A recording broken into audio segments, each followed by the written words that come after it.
Native Americans captured others for financial gain. Slaves were often taken from their homeland and given to ships.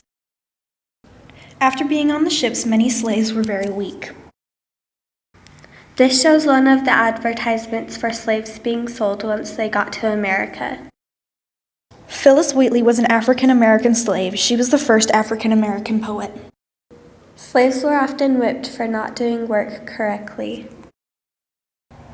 Slaves had to pick cotton, then pick the seeds out of the cotton that they picked.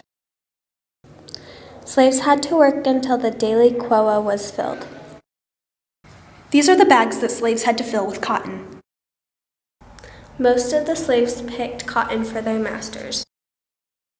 If the work did not meet the master's standards, then they were whipped. This statue is of a slave that shows the scars after his whippings. Slaves were also beaten by their masters. Many slaves were treated very unjustly.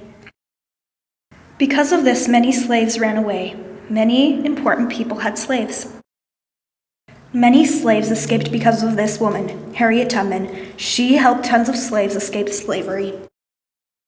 Many slaves escaped to Canada. Slaves were cautioned to be wary of white officers and watchmen.